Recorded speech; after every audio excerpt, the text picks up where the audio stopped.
మనందరికీ ఉన్న సమస్య ఏంటంటే ఆరోగ్యం. అంటే వెలకట్టలేనిది, డబ్బులు పెట్టినా అవుద్దనే గ్యారంటీ లేనిది. అంతేనండి. ఎంత ఖర్చు పెట్టినా జబ్బు పోద్దనే గ్యారంటీ లేదు ఇప్పుడు ప్రస్తుతం. ఈ చిన్న జబ్బు కూడా ఆయుర్వేదంలో ఏం చెప్తుందంటే 70% మనకి జబ్బు రాకుండా ఎలా ఉండాలో చెప్పింది శాస్త్రం. మన వేదం కానీ, ఆయుర్వేదం కానీ, మన సంస్కృతి కానీ, మన సాంప్రదాయం కానీ, మనకు జబ్బు రాకుండా ఉండడం కోసం ఈ పూజలు, వ్రతాలు, నోములు, ఆలయాలు, తీర్థయాత్రలు, అలా సముద్ర స్నానాలు, నదీ స్నానాలు, తీర్థ స్నానాలు ఏవైతే ఉందో మన జీవన శైలి ఏదైతే ఉందో మన సంస్కృతి అంతా చెప్పేది ఏంటంటే జబ్బు రాకుండా ఎలా ఉండాలో నేర్పేదే. అదంతా స్పిరిచువల్ సైన్స్. ప్రతి పని వెనక ఒక సైన్స్ ఉందన్నమాట అండి. ఒక ముగ్గు పెట్టండి, అది సైన్స్. దాని వెనక ఎంతో ఉంది. ముగ్గు పెట్టడం వల్ల నెగిటివ్ ఎనర్జీస్ రావు ఇంట్లోకి.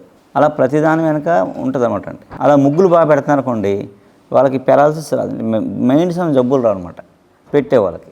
ఏ పని అయినా సరే, అది స్నానం దగ్గర నుంచి అన్నీ కూడా. అలా ఆయుర్వేదంలో జబ్బు రాకుండా ఎలా ఉండాలో చెప్పిందే 70%. ఇక తర్వాత ఓ జబ్బు వస్తే అది దానికి ఏం చెప్తారంటే పూర్వజన్మ కృతం పాపం వ్యాధి రూపేణ బాధలే. అది పూర్వజన్మ కర్మ వల్ల వస్తున్నాడు. పెద్ద జబ్బులు ఇప్పుడు కూడా మామూలుగా రావు, ఖచ్చితంగా కర్మ వల్ల వస్తాయి. ఇంత కర్మ సిద్ధాంతం ఉంది. పూర్వజన్మ కర్మ వల్ల వస్తున్నాడు. అది మన కర్మ, మన పూర్వీకుల కర్మ అయ్యి ఉండొచ్చు. అంటే మన పూర్వీకులు మనకు ఆస్తులు ఇస్తారో చెప్పలేం, కానీ కర్మలు మాత్రం ట్రాన్స్ఫర్ అవుతాయి. మనం చేసిన పని మనకు కాకపోతే మన పిల్లలు ఖచ్చితంగా అది ట్రాన్స్ఫర్ అవుతుంది అన్నమాట. కర్మ ఎప్పటికప్పుడు ఓపెన్ అవుతాయి. ఆ పూర్వజన్మ కర్మలు పుట్టగానే ఓపెన్ అవ్వవు. 30 ఏళ్ళు, 40 ఏళ్ళ వయసు, 50 ఏళ్ళ వయసు వచ్చిన తర్వాత అప్పుడు పూర్వజన్మ కర్మలు మనకు పెద్ద వయసు వచ్చాక దీర్ఘకాల జబ్బులు వచ్చేవి. అవన్నీ పూర్వజన్మ కర్మలు వచ్చాయన్నమాట. అప్పుడు ఆ టైం కల్లా ఏం చేసేవారు, పిల్లలకి అన్నీ చేసేసి వీళ్ళు తీర్థయాత్రలకు వెళ్ళిపోయేవారు. తీర్థయాత్రలకు ఎందుకు వెళ్ళేవారంటే అలా తిరగడం వల్ల ఆ కర్మ పరిహారం అవుద్దనమాట అండి. ఎక్కడో చోట కర్మ విపాకం జరిగిపోద్ది అనమాట. ఆ వెళ్ళే మార్గంలో చెట్లు, నడకో, ఆ టెంపుల్ ప్రభావం, స్థల ప్రభావం, అక్కడ చేసే పూజ, హోమం, యజ్ఞం, యాగము, స్నానం, ఏదో ఒక దానివల్ల మనకు ఏమైతే ఉన్నాయో కర్మలో ఎక్కడో చోట పోతాయి తెలియకుండా. అందుకని అన్ని గుళ్ళు తిరిగేసి చివరికి ఏ జబ్బు లేకుండా మంచాన్ని పడకుండా వెళ్ళిపోయారు. అంటే కర్మ విపాకం చేసుకోవడం అంటే చేసుకుంటే 80% కర్మ పోతుంది. అంటే ట్రీట్మెంట్ అయిపోయినట్టే, మీరు అనుభవించక్కర్లా. ఓ 20% అది మందుతోనో, ప్రసాదంతోనో, తీర్థంతోనో పోద్ది అనమాట. ఇది కాన్సెప్ట్. ఆవిడ ఆయుర్వేదంలో ఏం చెప్తారంటే కర్మ విపాకం చేసి మందు ఇమ్మంటారు. కర్మ విపాకం చేయడం అంటే ఏ కర్మ వల్ల ఏ జబ్బు వచ్చింది, ఇప్పుడు మనం జబ్బును బట్టి ఏ కర్మ వల్ల అది వచ్చిందో దానికి దానము, తర్పణము, అగ్నిహోత్రము ఏదో ఒకటి చేయాలన్నమాట. అందుకేంటంటే అది చేసిన తర్వాత అప్పుడు మందు ఇస్తే మందు 20% అప్పుడు శాశ్వతంగా పోతాయి అన్నమాట. ఇప్పుడున్న వైద్యాలన్నీ సిస్టంలో ఏం జరుగుతుందంటే మూలం ఉండిపోతుంది. దాని తాలూకు ప్రభావాలు తగ్గుతున్నాయి అంతే, కానీ మూలం మాత్రం పోవట్లేదు. మూలం పోవాలంటే ఖచ్చితంగా కర్మవిపాకం చేయాల్సిందే, జరగాల్సిందే. జరిగినప్పుడే శాశ్వతంగా పోద్దనమాట. ఎందుకంటే తగ్గినా మళ్ళీ వచ్చాడు అది జరుగుతుంది. అయితే ఇప్పుడు పరిస్థితి ఏంటంటే ఇప్పుడు 30-40 ఏళ్ళ తర్వాత మనకి కర్మలో ఓపెన్ అయ్యి అప్పుడు దీర్ఘకాల జబ్బులు వచ్చేవి. ఇప్పుడు చిన్న వయసులోనే పెద్ద జబ్బులు వస్తున్నాయి. అంటే ఇక ఫస్టే ఓపెన్ అయిపోతున్నాయి కర్మలు. ఎప్పుడో ఓపెన్ అవ్వాల్సిన కర్మలు ముందుగానే ఓపెన్ అయిపోతుంది ఈ ప్రభావం వల్ల. అసలు వైద్యం అంటే ఆ కర్మ విభాగం చేసి ముందు ఇవ్వాలనేది కాన్సెప్ట్ ఉంది. ఒక్కొక్క స్థానానికి ఒక ప్రభావం ఉంటుంది. ఆయా ప్లేసుల్లో ఉంటే ఒక 24 hours నైట్ నిద్ర చేశారనుకోండి, కొన్ని కర్మలు పోతాయి. అక్కడ చేసే పూజ, హోమం, అభిషేకం అని చేసే దాంట్లో పాల్గొన్నారనుకోండి, పాల్గొన్నా లేకపోతే తీర్థం తీసుకోకపోయినా అది కొన్ని కర్మలు పోతాయండి. సో ఇక్కడ ఉండే నేచర్తో కొన్ని పోతాయండి. ఆ చివరిగా మనం చేసే మందు ఏదైతే ఉందో మందుతో పోతాయి. అసలు అలా చేయాలనే నేను అడవులంటే తిరుగుతున్నాను. ఇక్కడికి వస్తే చాలా పోతాయి, మందు ఎక్కల. చాలామంది మనకు ట్రెక్కింగ్ వస్తుంటారు, వచ్చేటప్పుడు మేము రాలేం అంటారు. వీళ్ళు వచ్చాక తగ్గిపోయింది అంటారు. మందు కూడా అడగరు కొంతమంది. ప్రాణాలు కూడా నడిచి వెళ్ళిపోతుంటారు. పక్షవాతం వచ్చి 3 ఏళ్ళ నుంచి మంచానాలు కూడా ఇక్కడ వచ్చిన తర్వాత కొండెక్కేస్తుంటారు. అంటే నా ప్రభావం కాదు, మా మందు కాదు, ఇక్కడ ప్రభావం. అంటే ఇక్కడికి వచ్చి పోయింది, పూర్వజన్మ కర్మ మీద ఇక్కడ పోయింది. అలా ఈ తూర్పు కనులలో 5-6 ప్లేసెస్ సెలెక్ట్ చేసుకున్నాను నేను. అంటే శరీరాన్ని కొంత కష్టపెడితే కర్మలు పోతాయి. శక్తికి మించి పనిచేస్తాం అనుకోండి, ఆటోమేటిక్గా జబ్బులు రావు. చాలామంది విపరీతంగా పనిచేస్తారు, చాలా కాలం చేసి హార్డ్ వర్క్ చేస్తారు, రిటైర్ అవుతారు, రెస్ట్లోకి వస్తారు, రాగానే జబ్బులు వస్తాయి. ఇప్పుడు దాకా నాకేం లేదు, ఎంత పని చేసేసినా రెస్ట్ తీసుకున్నాక వచ్చింది. అది చాలామంది ఉంటారు.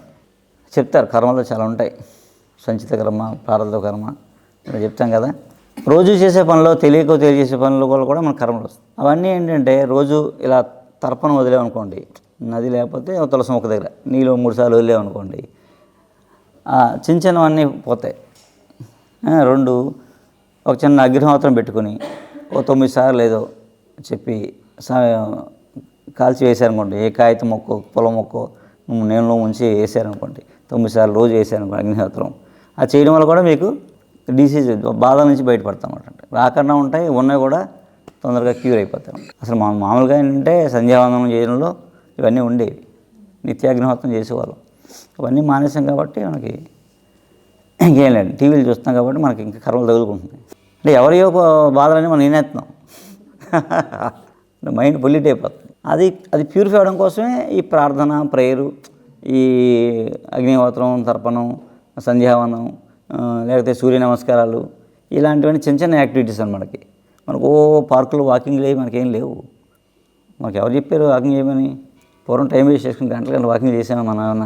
మన తాత కానీ అమ్మమ్మలు కానీ వాకింగ్ చేయలే కదా. సంధ్యావనం చేసేవారు, లేకపోతే అగ్నిహోత్రం చేసేవారు, లేకపోతే వారానికి ఒకసారి ఏదో గుడికి వెళ్ళి వచ్చేవారు. ఇదే మనకు వాకింగ్లు. సో ఏంటంటే ఒక ఫిజికల్ బాడీయే కాదు అసలు. ఇప్పుడు ఏంటంటే అంతా ఫిజికల్ బాడీ గురించి చెప్తారు. అసలు ఫిజికల్ బాడీకి ఏం కాదు, దీన్ని నడిపించే బాడీ ఇంకోటి ఉంది. ఆ జబ్బు అక్కడ వస్తుంది. దాన్ని ప్యూరిఫై చేయడం స్థూల శరీరం, సూక్ష్మ శరీరం, కారణ శరీరం. అంటే మనం చేసే పని జబ్బు అనేది కారణ శరీరం దాకా ఉంటుంది. అక్కడ దాకా ప్యూరిఫై అవ్వాలి, అయినప్పుడే జబ్బు శాశ్వతంగా పోతుంది. అవి పోవాలంటే ఈ యాక్టివిటీస్ అన్నీ చేస్తే అప్పుడు మందిస్తే పూర్తిగా పోదాం. నమస్తే అండి, అందరికీ నమస్కారం. డాక్టర్ గారికి అసలు దీర్ఘాయు క్యాంప్ పెట్టాలని ఆలోచన రావడమే అసలు చాలా అది ఆశ్చర్యకరమైన విషయం. దీర్ఘాయుష్మాన్ని దీవిస్తారు. ఏంటంటే ఒక డాక్టర్కి పేషెంట్ని బాగు చేద్దామని ఇప్పుడు హోమియో మందుకి వెళ్ళే ఫస్ట్ నెల మందులు బాగా పనిచేసినాయి ఏంటంటే 2వ నెల నుంచి అసలు పనిచేసే కాదు. ఎందుకంటే మరి ఆయనే మందులు ఇచ్చేవారు, అది పనిచేసేది కాదు. ఎందుకంటే మళ్ళీ వెళ్ళాలని అలా ఆలోచన విధానం అలా ఉంటుంది ఇప్పుడు డాక్టర్లకి అని చెప్తున్నారు. తెలీదు ఎంతవరకు. అలాంటి ఆలోచన రావడం, ఆయనతో ఇంతసేపు గడపడం, అంతసేపు మాట్లాడడం, అది చాలా ఆశ్చర్యంగా ఉంది. నేను ఎప్పుడు లైఫ్లో చూడలేదు, ఇదే ఫస్ట్ టైం. అందుకే నువ్వు ఉన్న డిసీజ్ కాసేపటికి ఏదో తినాలి అన్న ఆలోచన వచ్చేది నాకు, యాసిడ్స్ వచ్చేస్తుంది. ఇప్పుడు అసలు అలాంటి ఆలోచనే లేదు అసలు. గడపడం చాలా ఆనందంగా ఉంది.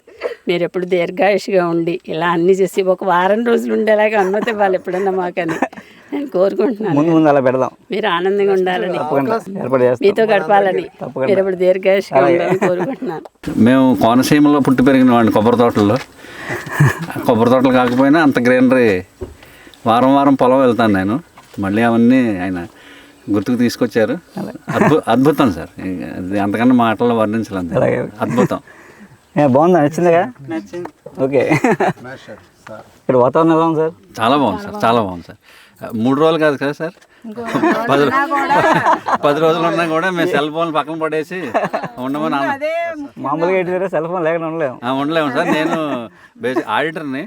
పొద్దున్న 9ంటికి నా జీవితం స్టార్ట్ అయితే రాత్రి 9 దాకా ఆఫీస్లోనే ఉంటాను. 12 గంటలు ఉంటాను ఆఫీస్లో. అలాంటి సెల్ ఫోన్ పక్కన పడేసి ఒక వారం రోజులు సార్తో కూడా వెళ్ళిపోవాలనిపిస్తుంది మాకైతే. నెక్స్ట్ ముందు అలా పెడదాం, అలా వెళ్ళిపోవాలనిపిస్తుంది. మేబీ కొంతకాలంగా వాలంటీర్గా సర్వీస్ కూడా చేస్తానేమో కూడా ఆయన స్ఫూర్తిని తీసుకుని. చాలా సంతోషం సార్, అద్భుతం సార్.